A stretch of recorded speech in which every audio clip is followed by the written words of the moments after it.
السلام علیکم ورحمۃ اللہ وبرکاتہ۔ نحمدہ ونصلی علی رسولہ الکریم، اما بعد فاعوذ باللہ من الشیطان الرجیم، بسم اللہ الرحمن الرحیم۔ رب اشرح لی صدری ویسر لی امری واحلل عقدۃ من لسانی یفقہوا قولی۔ اللہ تعالیٰ کا لاکھ لاکھ شکر ہے کہ اس نے ایک بار پھر ہمیں رمضان المبارک تک لا پہنچایا، ہمیں ایک بار پھر مہلت دی کہ ہم رمضان کی برکتوں سے بھرپور فائدہ اٹھا سکیں۔ رسول اللہ صلی اللہ علیہ وسلم صحابہ کرام کو رمضان المبارک کی آمد پر ذہنی طور پر تیار کیا کرتے تھے تاکہ وہ زیادہ سے زیادہ اس مہینے کی خیر و برکت سے مستفید ہو سکیں۔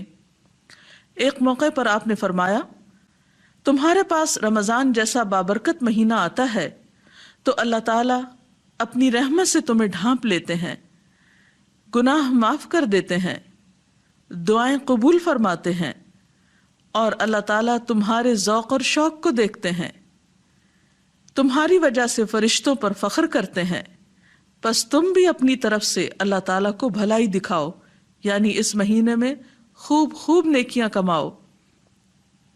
آپ نے فرمایا، بے شک وہ نہایت ہی بدبخت ہے جو اس مہینے میں اللہ کی رحمت سے محروم رہا۔ رمضان کا مہینہ جسے مبارک مہینہ کہا گیا، جسے صبر کا مہینہ کہا گیا، جسے شہر المواسات باہم ہمدردی اور غم گساری کا مہینہ کہا گیا، یہ وہ مہینہ ہے جس میں کثیر تعداد میں انسانوں کو جہنم کی آگ سے رہائی نصیب ہوتی ہے۔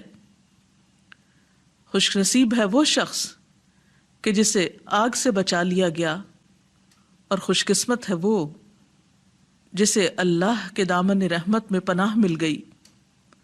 لیکن رحمت کا مستحق وہی ہو سکتا ہے جو اللہ کی طرف رجوع کرے، جو بے نیازی کا رویہ چھوڑ دے، جو اللہ کی محبت میں اللہ کی طرف دوڑ پڑے۔ رمضان کا مہینہ ہم سب کو پکار رہا ہے کہ آؤ اللہ کی رحمت کی طرف بڑھو، اس کی بخشش کے طلبگار بنو اور عذاب جہنم سے رہائی حاصل کرو۔ ہم دیکھتے ہیں کہ رسول اللہ صلی اللہ علیہ وسلم نے رمضان المبارک کے بارے میں یہ بھی فرمایا کہ رمضان کی پہلی رات ہی شیاطین اور سرکش جن جکڑ دیے جاتے ہیں، جہنم کے سارے دروازے بند کر دیے جاتے ہیں، جن میں سے کوئی ایک دروازہ بھی کھلا نہیں رہنے دیا جاتا، اور جنت کے سارے دروازے کھول دیے جاتے ہیں، جن میں سے کوئی ایک دروازہ بھی بند نہیں رہنے دیا جاتا۔ مراد اس سے یہ ہے کہ انسانوں کے اندر خیر اور نیکی کا جذبہ زیادہ پیدا کر دیا جاتا ہے، یا نیکی کے مواقع عام کر دیے جاتے ہیں جو بالآخر انسانوں کو جنت تک پہنچاتے ہیں، اور اسی طرح برائی کے مواقع کم ہو جاتے ہیں کیونکہ اللہ تعالیٰ کی خاص رحمت بندوں پر نازل ہوتی ہے۔ پھر اسی طرح ہم دیکھتے ہیں کہ آپ صلی اللہ علیہ وسلم نے یہ بھی فرمایا کہ رمضان میں میری امت کو 5 ایسی خصوصیات دی گئی ہیں جو اس سے پہلے کسی اور امت کو نہیں دی گئی۔ تو وہ کیا خصوصیات ہیں جو امت محمد صلی اللہ علیہ وسلم کو نصیب ہوئی؟ آپ نے فرمایا، روزے دار کے منہ کی بسان اللہ تعالیٰ کے ہاں کستوری کی خوشبو سے زیادہ پاکیزہ ہے، ان کے لیے فرشتے استغفار کرتے ہیں یہاں تک کہ روزہ دار روزہ افطار کر لے۔ اللہ تعالیٰ ان کے لیے ہر روز جنت کو سجاتے ہیں، مزین کرتے ہیں، اور فرماتے ہیں کہ ہو سکتا ہے میرے نیک بندے اپنے آپ سے مشقت اور تکلیف کو اتار کر اس کی طرف آ جائیں۔ تو آئیے ہم دیکھتے ہیں کہ اس مہینے کی رحمتوں اور برکتوں سے فیضیاب ہونے کے لیے ہم کیا کچھ کریں۔ جہاں تک حقوق اللہ کی ادائیگی کا تعلق ہے تو اس میں سب سے پہلی چیز روزہ آتا ہے۔ روزہ ایک فرض عبادت ہے۔ اللہ سبحانہ وتعالیٰ روزے کے بارے میں فرماتے ہیں کہ روزہ میرے لیے ہے اور میں خود اس کی جزا دوں گا۔ یعنی جب ایک انسان روزے سے ہوتا ہے تو اس کا یہ عمل اللہ کے سوا کسی اور کو معلوم نہیں ہوتا، کیونکہ کوئی اور شخص سارا دن انسان کے ساتھ نہیں رہ سکتا جو یہ جان سکے کہ انسان اس دوران کھانے پینے سے پرہیز کرتا ہے یا نہیں، یا کوئی بھی ایسا عمل جو روزے کو توڑنے کا سبب ہو سکتا ہے۔ جہاں روزہ ایک فرض عبادت ہے، وہاں روزہ انسان کے لیے جسمانی صحت کا سبب بھی ہے اور اسی طرح گناہوں سے بچانے والی چیز بھی ہے، یعنی روحانی صحت کا ذریعہ بھی ہے۔ پھر اسی طرح نہ صرف یہ کہ روزے کے دنیا میں انسان کو فائدے ملتے ہیں، بلکہ آخرت کے اعتبار سے بھی روزہ جہنم کی آگ سے ڈھال ہے۔ حدیث پاک میں آتا ہے، آپ صلی اللہ علیہ وسلم نے فرمایا، روزہ جہنم سے ڈھال ہے جس طرح تمہیں لڑائی میں بچانے والی ڈھال ہوتی ہے۔ آپ نے فرمایا کہ جنت میں ایک دروازہ ہے جسے ریان کہا جاتا ہے، اس دروازے سے صرف روزہ دار ہی داخل ہو سکتے ہیں۔ پھر اسی طرح آپ صلی اللہ علیہ وسلم نے یہ بھی فرمایا کہ من صام رمضان ایمانا و احتسابا غفر له ما تقدم من ذنبہ، جس نے رمضان کے روزے ایمان اور ثواب کی نیت سے رکھے اس کے پچھلے تمام گناہ معاف کر دیے جاتے ہیں۔ تو گویا گناہوں کی بخشش کا ذریعہ بھی ہے۔ پھر اسی طرح حقوق اللہ کی ادائیگی میں رمضان میں روزے کے ساتھ ساتھ نماز کی ادائیگی بہت ضروری ہے۔ بہت سے لوگ روزہ تو رکھ لیتے ہیں لیکن نماز نہیں پڑھتے۔ رمضان المبارک میں دوسرا اہم ترین کام نماز ہے۔ نماز مومن اور کافر کے درمیان حد فاصل ہے۔ آپ صلی اللہ علیہ وسلم نے نماز کو اپنی آنکھوں کی ٹھنڈک قرار دیا۔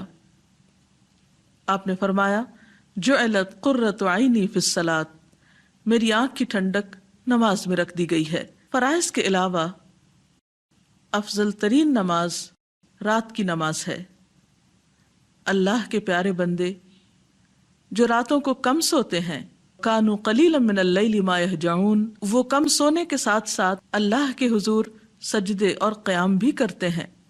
والذین یبیتون لربہم سجدا وقیاما، اسی طرح آپ صلی اللہ علیہ وسلم نے رمضان میں رات کی نماز یعنی نماز تراویح کو سنت قرار دیا، اور خصوصاً تراویح میں قرآن پاک کا پڑھنا قیامت کے دن انسان کے لیے شفاعت کا باعث ہوگا۔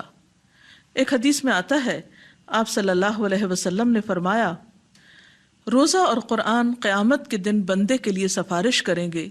روزہ کہے گا، اے میرے رب، میں نے اس بندے کو کھانے پینے اور اپنی خواہشات پوری کرنے سے روکے رکھا، لہٰذا اس کے بارے میں میری سفارش قبول فرما۔ قرآن کہے گا، اے میرے رب، میں نے اس بندے کو رات کو سونے سے روکے رکھا، لہٰذا اس کے بارے میں میری سفارش قبول فرما۔ چنانچہ دونوں کی سفارش قبول کی جائے گی۔ نماز اور روزے کے علاوہ رمضان المبارک میں قرآن پاک کی تلاوت افضل ترین عبادات میں سے ہے۔ رمضان المبارک میں دعاؤں کی قبولیت کے مواقع زیادہ بڑھ جاتے ہیں، اس لیے تلاوت قرآن کے ساتھ ساتھ دعا بھی خوب مانگنی چاہیے۔ رسول اللہ صلی اللہ علیہ وسلم نے دعا کو عبادت قرار دیا، فرمایا، الدعاء ہی العبادہ، کہ دعا سراسر عبادت ہے۔ حدیث میں آتا ہے، لیس شیء اکرم علی اللہ من الدعاء، اللہ کے نزدیک دعا سے بڑھ کر کوئی چیز نہیں۔ اسی طرح سحری کے اوقات میں کثرت سے استغفار کرنا انسان کو فائدہ دیتا ہے۔ قرآن پاک میں اللہ تعالیٰ فرماتے ہیں، وَبِالْأَسْحَارِ هُمْ يَسْتَغْفِرُونَ، کہ سحری کے وقت وہ استغفار کرتے ہیں۔ تو سحری کے وقت جب انسان اٹھے تو اس وقت استغفر اللہ، اللہم اغفر لی، استغفر اللہ من کل ذنب واتوب الیہ جیسے کلمات کا ذکر یا ورد انسان کرتا رہے۔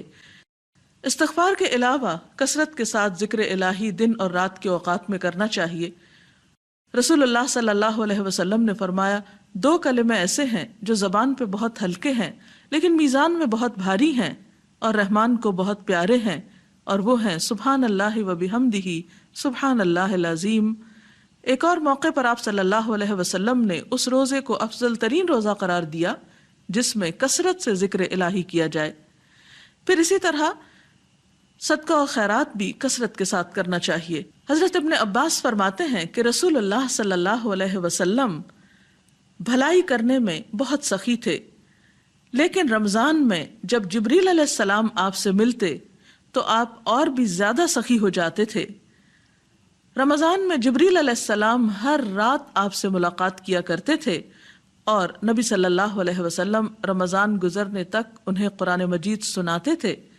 جب آپ جبریل علیہ السلام سے ملتے تو آپ کی سخاوت تیز ہواؤں سے بھی زیادہ ہو جاتی تھی، یعنی جس طرح تیز ہوا ہر چیز تک پہنچ جاتی ہے، اسی طرح آپ کی سخاوت کے اثرات ہر شخص تک پہنچتے۔ اور صدقہ خیرات میں خاص طور پر زکوٰۃ کی ادائیگی کا ضرور خیال رکھنا چاہیے، کیونکہ بسا اوقات فرض عبادت کو چھوڑ کر جب نفل عبادت کی جاتی ہے تو اس وقت تک وہ قبول نہیں ہوتی جب تک انسان اپنے فرض کو ادا نہیں کرتا۔ پھر اسی طرح اگر موقع ہو تو رمضان میں عمرے کا اہتمام بھی کرنا چاہیے۔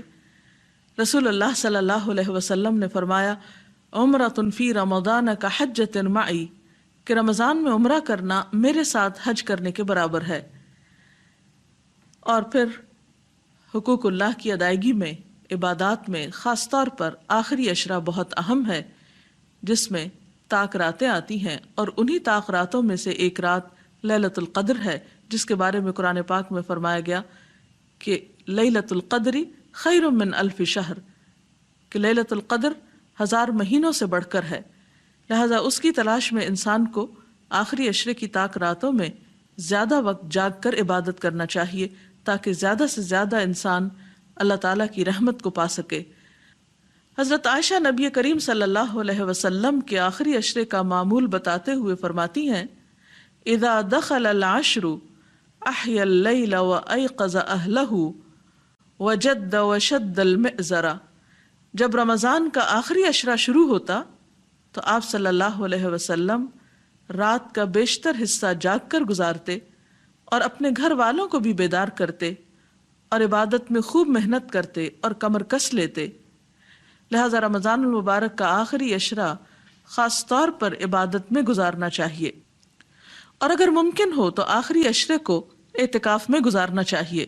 ہم دیکھتے ہیں کہ رسول اللہ صلی اللہ علیہ وسلم اپنی انتہائی مصروفیات کے باوجود ہر سال اعتکاف کیا کرتے تھے۔ آخری عشرے میں لیلۃ القدر بھی چونکہ پائی جاتی ہے، اور اگر کوئی انسان لیلۃ القدر کو پائے تو یہ مسنون دعا پڑھنا نہ بھولے، اللہم انک عفو تحب العفو فاعف عنی، کہ اے اللہ تو معاف فرمانے والا ہے، معاف کرنے کو پسند فرماتا ہے، تو مجھے بھی معاف کر دے، مجھ سے درگزر فرما۔ حقوق اللہ کی ادائیگی کے ساتھ ساتھ حقوق العباد کی ادائیگی کا اہتمام بھی رمضان میں کرنا ضروری ہے، اور اس میں خاص طور پر دوسروں کی مدد کرنا۔ رسول اللہ صلی اللہ علیہ وسلم نے اس مہینے کو شہر المواسات کہا ہے، باہمی ہمدردی کا مہینہ۔ ایک انسان جب روزہ رکھ کر خود بھوک کا تجربہ کرتا ہے تو وہ دوسروں کی بھوک کو زیادہ بہتر طور پر محسوس کر سکتا ہے۔ رسول اللہ صلی اللہ علیہ وسلم نے فرمایا، مسلمان مسلمان کا بھائی ہے، نہ اس پر ظلم کرتا ہے، نہ اس کی مدد چھوڑتا ہے۔ جو اپنے بھائی کی حاجت پوری کرنے میں لگا ہو، اللہ اس کی حاجت پوری فرمانے میں لگا ہوتا ہے، اور جو کسی مسلمان کی پریشانی دور کرتا ہے، اللہ تعالیٰ اس کی وجہ سے اس کی قیامت کی پریشانیوں میں سے کوئی بڑی پریشانی دور فرما دے گا۔ اور جس نے کسی مسلمان کی پردہ پوشی کی، اللہ تعالیٰ قیامت کے دن اس کی پردہ پوشی فرمائے گا۔ جہاں تک دوسرے انسانوں کی مدد کا تعلق ہے تو اس میں انسان کے اپنے رشتہ دار، عزیز، دوست، ہمسائے، مساکین، فقراء، اور ان کے علاوہ گھر کے خادم بھی آتے ہیں۔ عام طور پر انسان باہر تو خیر و بھلائی کرتا ہے، لیکن گھر کے قریبی لوگوں کو بھول جاتا ہے۔ تو ایسے میں خصوصی طور پر وہ لوگ جو آپ کی خدمت گزار ہوں، ان کا خیال رکھنا بھی آپ کا کام ہے۔ حقوق العباد کی ادائیگی میں جہاں ایک طرف انسانوں کی مدد کی جانی چاہیے، وہاں دوسری طرف انسانوں کو اپنی اذیتوں سے بھی بچانا چاہیے۔ انسان کوئی ایسی بات نہ کرے، کوئی ایسا کام نہ کرے جس سے دوسروں کو دکھ یا تکلیف ہو۔ رسول اللہ صلی اللہ علیہ وسلم نے فرمایا، جب تو روزہ رکھے تو تیری آنکھ اور تیرے کان کا بھی روزہ ہونا چاہیے، اور زبان پر قابو ہونا چاہیے، جھوٹ اور حرام چیزوں سے بچنا چاہیے، پڑوسی کو تکلیف نہیں دینی چاہیے، اور تجھ پر وقار اور اطمینان ہو، اور اپنے روزے کے دنوں کو دوسرے دن کے برابر نہ کرو۔ آپ صلی اللہ علیہ وسلم نے یہ بھی فرمایا کہ من لم یدع قول الزور والعمل به فلیس للہ حاجۃ ان یدع طعامہ وشرابہ، کہ جو شخص روزہ رکھ کر بھی جھوٹ بولنا اور اس پر عمل کرنا نہ چھوڑے تو اللہ تعالیٰ کو اس کی کوئی حاجت نہیں کہ کوئی شخص کھانا پینا چھوڑ دے۔ تو گویا روزے کا سب سے اہم ترین سبق یہ ہے کہ انسان جہاں حلال چھوڑتا ہے یعنی کھانا پینا چھوڑتا ہے وہاں حرام سے بھی خود کو بچا کر رکھے۔ آپ صلی اللہ علیہ وسلم نے ایسے لوگوں کے بارے میں جو روزہ رکھ کر غلط کام نہیں چھوڑتے یہ بھی فرمایا کہ کم من صائم لیس لہ من صیامہ الا الظمأ، کتنے ہی روزہ دار ایسے ہیں جن کو اپنے روزے سے سوائے بھوک پیاس کے کچھ حاصل نہیں ہوتا۔ وَكَم مِّن قَائِمٍ لَيْسَ لَهُ مِن قِيَامِهِ إِلَّا السَّحَرُ، اور کتنے ہی راتوں کو قیام کرنے والے ایسے ہیں کہ جن کو رات جگے کے سوا کچھ حاصل نہیں ہوتا۔ بہرحال ہم میں سے ہر ایک کو ضرور یہ سوچنا چاہیے کہ اس نے رمضان سے کیا فائدہ اٹھایا اور کیا واقعی یہ رمضان اس کی بری عادات کو اس سے چھڑانے کا سبب بنا یا نہیں۔ آپ صلی اللہ علیہ وسلم نے فرمایا جس نے رمضان کا روزہ رکھا اور اس کی حدود کو پہچانا اور بچنے والی چیزوں سے بچا اس کے سابقہ گناہ معاف کر دیے جاتے ہیں۔ تو اللہ تعالیٰ سے دعا ہے کہ اللہ تعالیٰ ہمیں بھی ان لوگوں میں شامل فرما لے۔ اگر اس سلسلے میں مزید کچھ آپ کہنا چاہیں۔ ابھی آپ نے رمضان کے حوالے سے تراویح کی اہمیت کا ذکر کیا، تو میں پوچھنا چاہوں گی کہ کیا تراویح کے بغیر، قیام اللیل کے بغیر روزہ قبول نہیں ہوگا؟ بنیادی طور پر ایسا ہے کہ تراویح ایک الگ عبادت ہے اور روزہ الگ عبادت ہے۔ روزہ تو فرض ہے، لیکن اگر کسی عذر کی وجہ سے انسان روزہ نہیں رکھتا تو اس کا یہ مطلب نہیں کہ تراویح نہ پڑھے، اور اگر کسی مجبوری کی وجہ سے تراویح نہیں پڑھ سکتا تو اس کا یہ مطلب نہیں کہ انسان روزہ نہ رکھے۔ دونوں اپنی اپنی جگہ پر اہم ہیں، دونوں رمضان میں ہی ہیں، لیکن ایک کے بغیر دوسری عبادت کی جا سکتی ہے۔ اس کے ساتھ ہی ہمارے آج کے پروگرام کا وقت اپنے اختتام کو پہنچتا ہے۔ اجازت چاہتے ہیں۔ السلام علیکم ورحمۃ اللہ وبرکاتہ۔